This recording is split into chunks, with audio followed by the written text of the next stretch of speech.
Esse é um vídeo urgente, uma notícia muito triste. Com maioria simples, por 5 votos a 4, a Corte Constitucional da Colômbia descriminalizou o aborto até 24 semanas de gestação.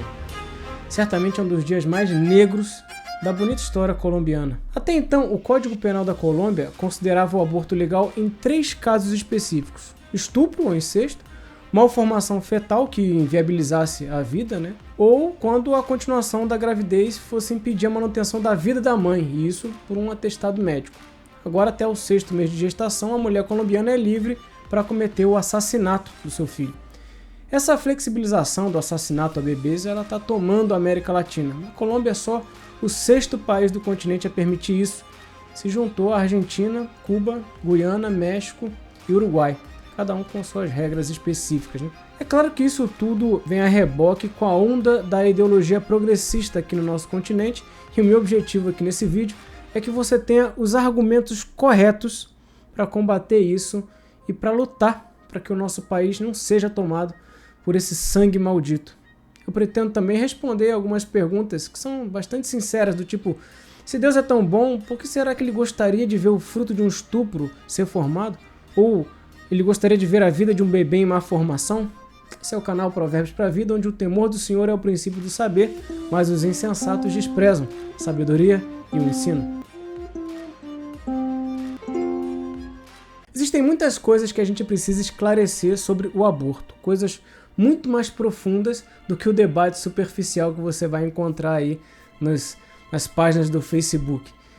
Porque não é possível falar desse assunto sem antes a gente colocar limpo algumas questões sobre direitos fundamentais. Antes de mais nada, preciso esclarecer que esse assunto não diz respeito a uma determinada crença religiosa, por exemplo. Não é preciso falar sobre doutrinas cristãs para que uma verdade absoluta, como o direito humano à vida, se imponha sobre si mesmo diante da realidade. A própria humanidade já entendeu que a vida trata-se de um direito fundamental do ser humano. No seu livro sobre o aborto, Jorge Mazza diz o seguinte: os direitos humanos fundamentais são direitos naturais. Isso significa que eles pertencem ao homem antes de existir o Estado, antes de existir política. Esses direitos é que vão estabelecer quais são os limites do Estado, quais são os limites das leis que são promulgadas, quais são os limites da política. Enfim, são irrenunciáveis, pois não são apenas direitos subjetivos, mas também valores objetivos. O direito à vida é o primeiro dos direitos fundamentais, pois é a condição de existência de todos os demais. Sacrificar a vida de alguém para salvaguardar um direito inferior é uma desproporcionalidade, pois seria sacrificar todos os direitos do primeiro a favor de algum direito isolado do segundo. Então a primeira coisa que a gente precisa ter em mente é que o direito à vida não é uma simples questão de opinião, não. É um direito que está acima de qualquer lei estabelecida ou qualquer uma que está para vir a ser estabelecida. Não se pode legislar em desacordo com esse direito fundamental. Então, qualquer argumento que não atente a esse princípio básico não pode nem sequer ser considerado como um argumento. Qualquer direito que porventura possa ser reivindicado para beneficiar uma mãe, por exemplo, não pode ser maior do que o direito à vida, porque esse último se trata de um direito humano fundamental. No caso do Brasil, esse direito fundamental também é reconhecido por escrito lá na nossa Constituição de 1988, lá no artigo 5º. A gente tem lá que o direito à vida é inviolável. Com isso, antes da gente iniciar qualquer discussão sobre o aborto, a gente teria que tirar isso lá da Constituição e aí sim começar a discutir isso. Então, dito isso, um segundo aspecto que a gente pode debater é o seguinte: como definir o que é a vida? Aí sim entraria a discussão sobre o zigoto, a idade do feto, São 3 semanas, são 12 semanas, são 3, são 6 meses.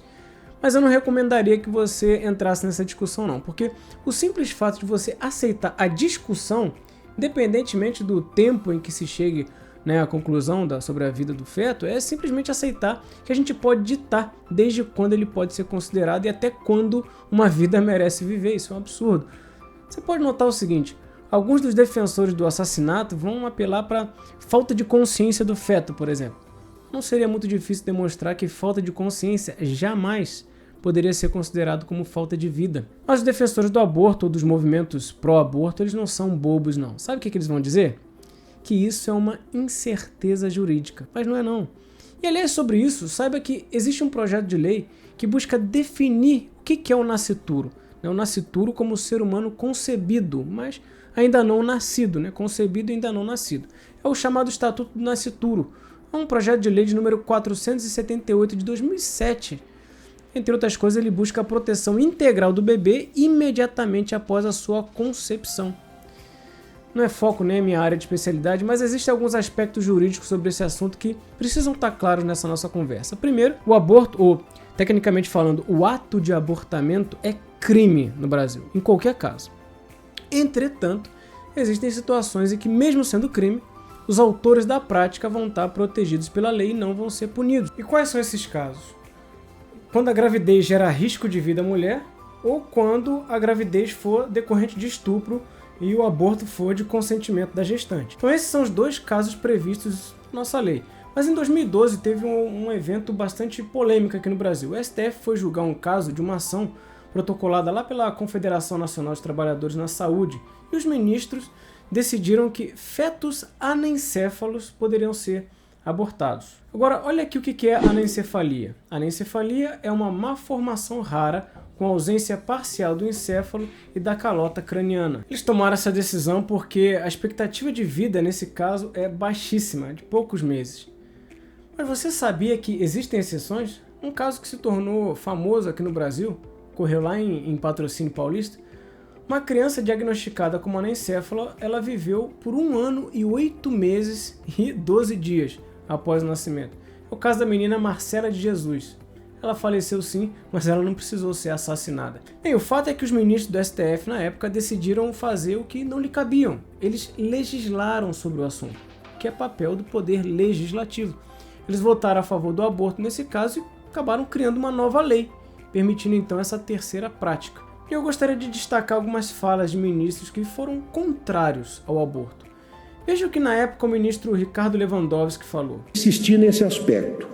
Caso o desejasse, o Congresso Nacional, intérprete último da vontade soberana do povo, considerando o instrumental científico que se acha há anos sob domínio dos obstetras, poderia ter alterado a legislação criminal vigente para incluir o aborto dos fetos anencéfalos dentre as hipóteses de interrupção da gravidez isenta de punição.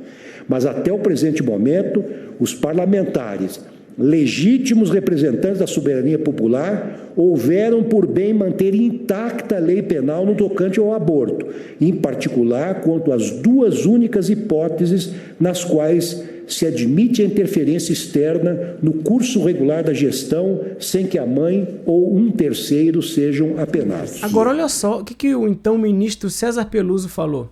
O anencéfalo morre e ele só pode morrer porque ele está vivo. Se não estivesse vivo, ele não poderia morrer.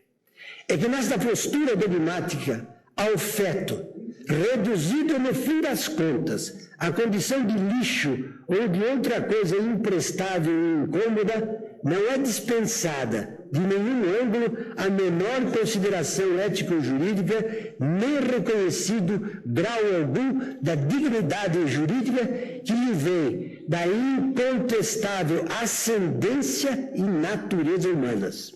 Essa forma de discriminação, que a tanto equivale, nas suas consequências, à formulação criticada, em nada difere, a meu ver, do racismo, do sexismo e do chamado especismo.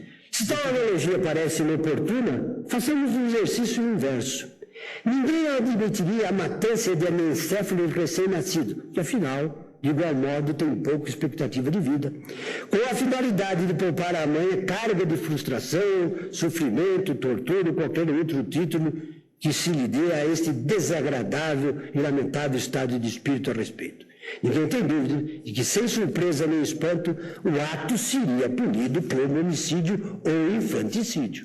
O doente de qualquer idade, em estado terminal, portador de enfermidade incurável, de cunho degenerativo, por exemplo, também sofre por seu estado mórbido e também causa sofrimento a muitas pessoas, parentes ou não, mas não pode por isso ser executado. nem lhe é lícito sequer receber auxílio para dar cabo da própria vida, incorrendo aquele que o auxilia nas combinações da prática da eutanásia, punível nos termos do 122 do Código Penal. Vislumbrar, pois, na ínfima possibilidade de sobrevida, na sua baixa qualidade, ou na efêmera duração pressuposta, argumento racional para ser fala, por impulso defensivo, por economia ou por falsa piedade, é, a meu ver, absolutamente insustentável à luz da ordem constitucional que declara, sobreleva e assegura valor supremo à vida humana. No curso das primorosas razões originais da Procuradoria-Geral da República, o bebê anencefalo pode viver segundos, minutos, horas, dias e até meses. Isto é inquestionável. E aqui o ponto nodal da controvérsia. A compreensão jurídica do direito à vida legitima a morte, dado o curso e espaço de tempo da existência humana? Por certo que não. A vida humana, provida de intrínseca dignidade anterior ao próprio ordenamento jurídico, fora das hipóteses legais específicas, não pode ser relativizada. Nem pode classificar os seus portadores segundo uma escala cruel que defina com base em critérios subjetivos e sempre arbitrários quem tem ou não direito a ela. O grande problema é que, para que alguém defenda a possibilidade ou a existência de direitos maiores da mãe, como por exemplo o direito de não sofrer, o direito de ser feliz, o direito de não carregar esse fardo, o direito de não ter sua vida atrapalhada e todos esses direitos que pretensamente são alegados, essa pessoa precisaria concluir, por uma questão de lógica, que o sentimento é um valor muito maior do que a vida humana. Mas a realidade que se impõe é outra. Até pelo valor histórico do nosso ordenamento jurídico, não foi a troco de nada que a gente chegou à conclusão de que a vida é um bem supremo para toda e qualquer sociedade. Ixi, invadir aqui. Eu vesti a roupa do senhor. Foi? Você vestiu a roupa do papai? Tira a benção. Mãe, fica rosa. Vem, papai tá gravando um vídeo, gente. Boa noite, minhas filhas. Deus abençoe.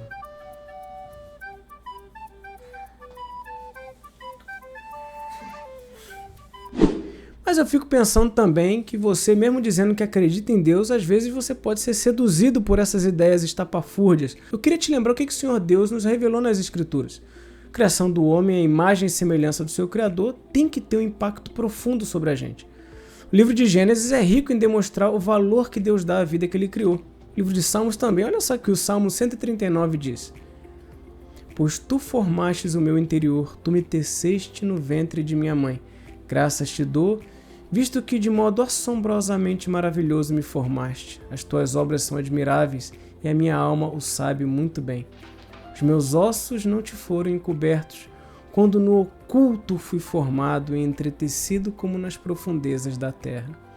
Os teus olhos viram a minha substância ainda informe, e no teu livro foram escritos todos os meus dias.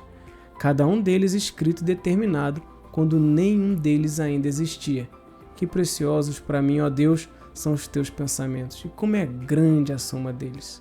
Deixa eu destacar alguns pontos desse salmo para você. Primeiro, Deus criou o íntimo do nosso ser. Foi Deus quem nos formou no ventre da nossa mãe. Terceiro, Deus nos viu ainda embrião e nos amou. O quarto é que Deus determinou todos os nossos dias antes da gente viver o primeiro deles.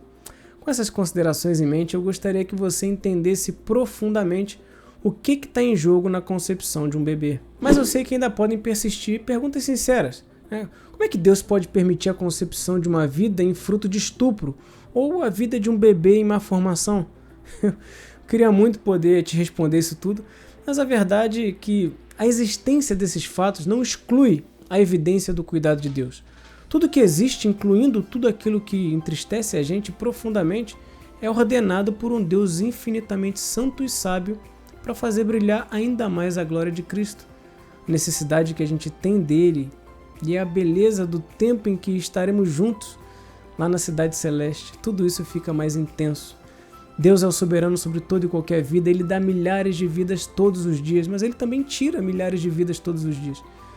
São as mais diversas mortes e sem que os assassinos deixem de ser culpados por seus crimes. Deus não nos deve nada. Ele nos deu nossa vida, Ele pode tirar do jeito que Ele quiser. Ele pode nos levar com 1 mês de idade, no ventre materno, com 100, com 120 anos. E caso você dure até lá, você precisa agradecer a cada dia, porque esse milagre é um milagre da simples fato de você estar vivo. A forma como Deus cumpre seus propósitos, seus desígnios, são assuntos que cabem somente à Trindade. Quanto a nós, nos cabe proteger, cuidar, valorizar e amar a vida humana, porque nela está contida a imagem e a semelhança de um Deus que tanto amamos. As mais diferentes cores e singularidades, com os mais diferentes tipos de pecado, mas nada disso deverá ser obstáculo para a gente amar a vida como a gente ama o próprio Criador dela. E que Ele abençoe o seu dia, ontem, hoje e sempre.